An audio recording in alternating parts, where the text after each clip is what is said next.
little buddy. On three. Ready? 1, 1.5. 3! All right, Sonny, consider yourself pinched. Who are these guys?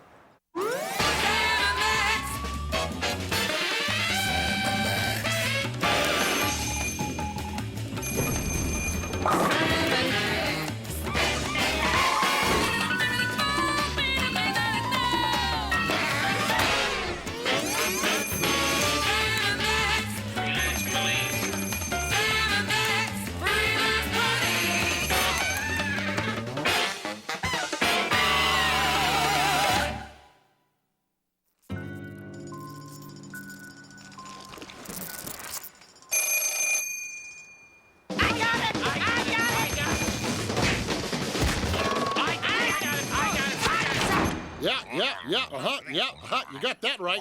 And how? It was the stern guiding voice of the commissioner with just the right kind of hair-raising case we can wrap our overactive adrenal glands around. Are you talking dirty? He says there's bad, bad trouble on the moon, Max. Let's pack up and blow this joint.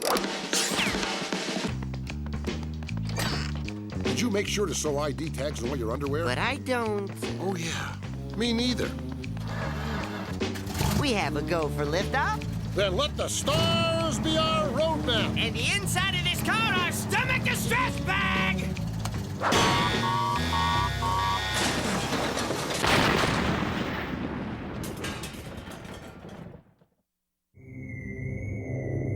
Well, here we are on the moon. Pretty breathtaking, huh? You said it, Sam. Everyone knows there's no air on the moon.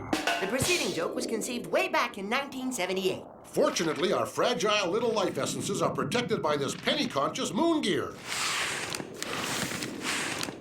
Hey, what happens when my paper bag runs out? Did you bring a spare? I'm embarrassed by my lack of preparation. I'm a fool. Man, it's getting hot in here, and my windows are steaming up. I don't know how the heck we're gonna contact the natives. Just yank that dippy bag off your head and let's follow these highway signs. So let me get this straight. We can breathe here, then? I guess those prissy paranoid astronauts never had enough spine to try it. Ooh, I could never say that about an astronaut. What's that? No doubt some horrifying moon creature bent on swigging the marrow out of our fuzzy bodies without even a how do you do. I can't say I'm not intrigued. Greetings, Moonians. You made it. Nice get-ups. Climb in. Well, Sam, the gorilla and donkey man apparently think we're someone else. He's a zebra, Max, and that's what makes me a little suspicious. You see, in nature, a zebra wouldn't normally hang out with a gorilla. Plus, listen to this, a zebra can't drive a moon buggy, or any kind of car for that matter. You see, zebras don't have hands, Max. My gosh, you're right, Sam. The gorilla should be driving! I think you're onto something. We better play dumb. You mean starting now? Don't anybody move. This is a stick-up. All we want is the dough. And maybe one of those Elvis-shaped decanters. We want to drink from the neck hole of the king. It's an interspecies holdup. I know your voice. You're that Henderson kid.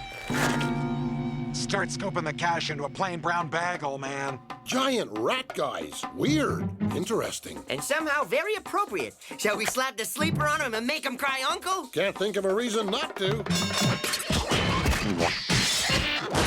Thanks for your help, friends, but you don't look like you're from our world. Where is your home? One of those points of light you see in the sky at night. By the way, you can put your hands down now. Our mayor wishes to meet with you to discuss an urgent matter. Hey, mister, you can put your hands down now. The mayor is, right inside. Don't be afraid or anything. I've got to get back to the shop. Afraid? Ha, we're too darn ignorant to be afraid of most things, right, Max? Hey, mister, you can put your hands down now. Well, if you won't be needing anything else... Put your hands down, for God's sakes! Put them down now! I'm gonna miss that little fella. He smelled like a fine gorgonzola. So does your belly button on hot summer days. Hello?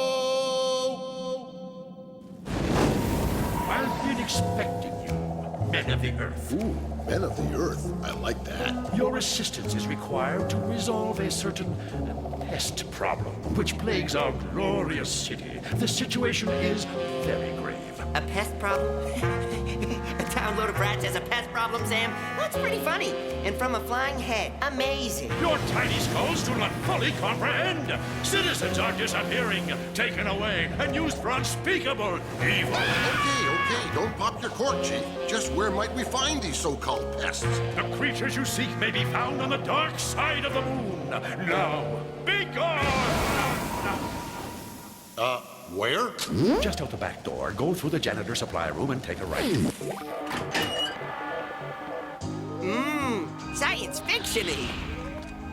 Well, what do you know? There's your problem right there. It's a world of roach-like leviathans lumbering through a gargantuan cityscape. Isn't it cute how they gather into social groups? A moon roach coffee shop.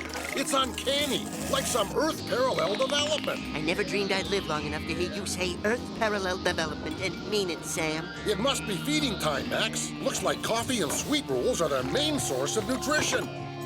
And look, now he's adding some kind of non-dairy flavor-enhancing substance made of... I'm having a lot of trouble watching this, Max. Here, I'll hit the light. Uh-oh. It's the universal sign of surprise and alarm. I think he spotted us.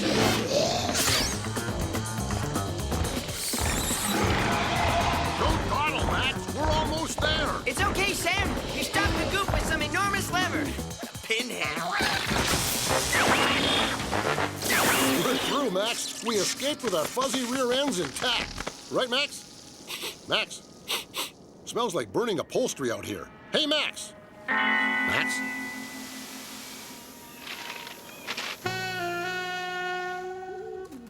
Now what do I do? My little buddy is just a bag of chum. Sam. Sam, it's me. Max? Where are you, little buddy? I'm inside you, Sam. Everything that makes me a unique individual, except for my bones, guts, and so on, is now stored within you. Creepy, huh? Hold on a second. Let me try something. What are you doing? There. At least now you look something like your old self, even though you smell like a fire in a wig factory. Oops. Sorry, little buddy. It's all right. What are you doing? What's the progress on the giant roach problem? And why are you carrying that smoldering dish rag around like a hand puppet? Hey, hey! Something horrible happened out there, Chief. Maybe you can help us. My Minister of Science will advise you. Get in. We use this device to produce a rich, delicious peanut brittle for use in our savage backward rituals. But it may serve your needs. In you go, little buddy. You must now apply the helmet of supplicants. Ow. Feels like the convolutions of my brain are being analyzed. I hate that. The basic molecular structure of your little friend has been vastly compromised. Hand me that staple gun. You know, Max, when I was hauling your remains around in that oily paper bag, the phrase moist garbage kept running through my head, and it gave me an idea. Maybe something good will come out of all of this. Besides a mouth-watering soup stock? Be still, for this is the critical juncture where success or failure of the procedure will be determined. Does that mean we get peanut brittle?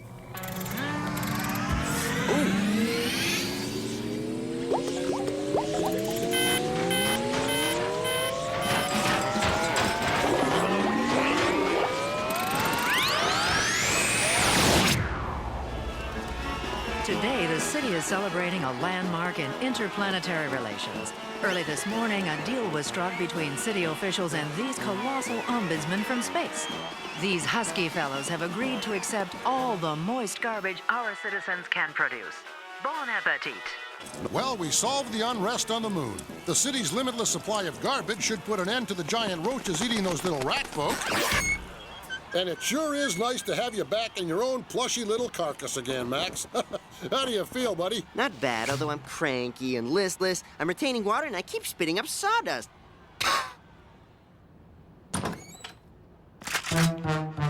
Well, how about that? It's a plain old itty-bitty earth roach, and he's packing heat. I don't like the look on his face. It's cold, calculated, almost inhuman. Why aren't you out celebrating? Don't you know this is one of the first cockroach-related holidays? Celebrate what? The loss of acres and acres of valuable garbage? We're just giving it away. Why aren't we looking after our own vermin before we cater to foreigners, huh? Well, answer me, huh? Oh, take it easy, little fella. Just hand over the piece and nobody gets hurt. Right, Max? I'm thinking, ow. Ooh. Sometime we should sit down and have a spiritual discussion about the sanctity of life, Max. Bam! And then he was mucilage. Did you say something, Sam? Oh, never mind. I think I feel one of my lame songs coming Oh, on. no, not that! Was a bad day when my buddy Max got fried up on the moon. Was vaporized before my eyes by some multi-level. You crack me up, little buddy.